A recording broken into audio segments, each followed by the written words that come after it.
आज का जो मेरा ब्लॉग है वो एक कहानी पर आधारित है। ये कहानी है एक साधक की जो एक पेड़ के पास काफ़ी टाइम से तपस्या कर रहा था और उसकी इच्छा ये थी कि वो परमात्मा को पाना चाहता था।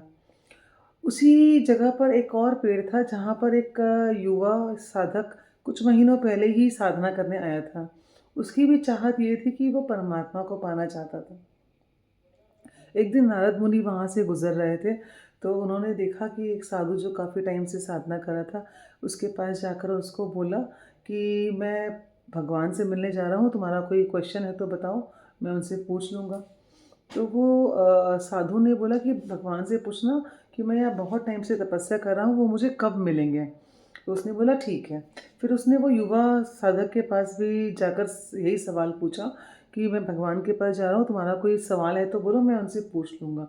पर वो युवा साधक जो था ना, वो अपनी मस्ती में बिल्कुल बैठा हुआ था, मौज में। उसने सुना भी नहीं कि क्या नारद जी ने कहा। तो नारद जी ने 2-3 बार पूछा उसे, पर उसने कोई जवाब नहीं दिया, तो वो चले गए। कुछ दिनों के बाद वो आए लौट कर, तो उनको देखते ही वो जो साधु था, वो एकदम भागा और पूछा कि क्या बोला भगवान ने, जल्दी-जल्दी बताओ। तो उन्होंने बोला कि भगवान ने ये कहा है कि उसको बोल दो कि वो जिस पेड़ के भी नीचे साधना कर रहा है, वो सारे पत्ते जब गिर जाएँगे तब मैं मिलूँगा।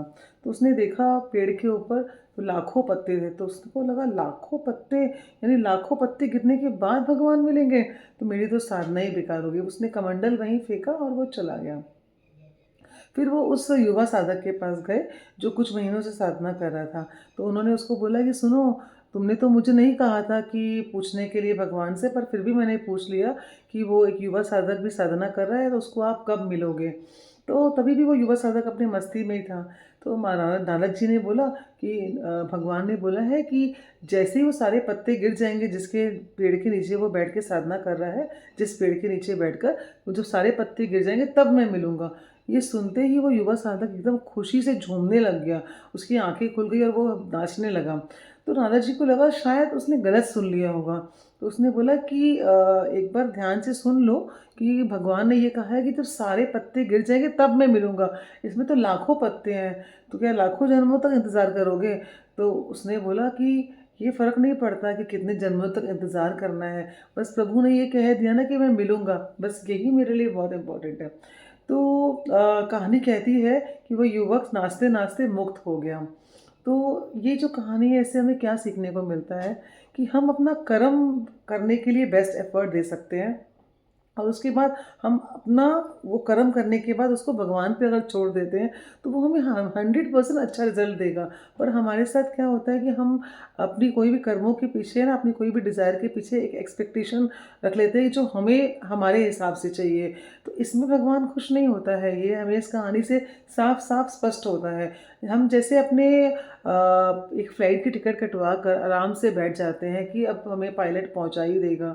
जैसे हम एक ट्रेन की टिकट कटवा के ट्रेन में बैठ जाते हैं कि हमें ड्राइवर पहुँचा ही देगा। तो वैसे ही हमें भी अपना कोई भी कर्म को करके ना, उसको बस भगवान पे छोड़ देना चाहिए और ये विश्वास रखना चाहिए कि जो होगा उसकी मर्ज़ी से होगा। पर हम ऐसा कर नहीं पाते हैं। पहले मेरी भी ऐसी सोच नहीं थी, पर मैंने जैसा आप लोगों को अपने हर ब्लॉग्स में बताया कि मास्टर जी का ज्ञान मिलने के बाद मेरी सोच बदली। तो वही सोच मैं आप लोगों से छोटे-छोटे ब्लॉग्स के माध्यम से शेयर करती हूँ।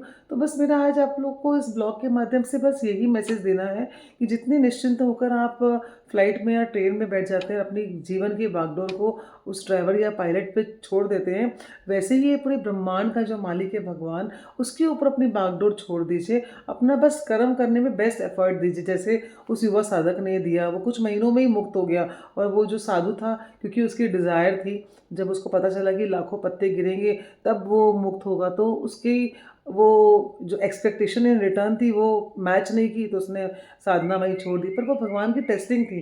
भगवान ये देख रहे थे कि इसके अंदर की स्थिति क्या है। तो शायद अगर वो भी एक्सपेक्ट नहीं करता तो वो भी मुक्त हो जाता। तो बस आज के छोटे से ब्लॉग के माध्यम से मेरा आप लोगों को यही मैसेज देना था।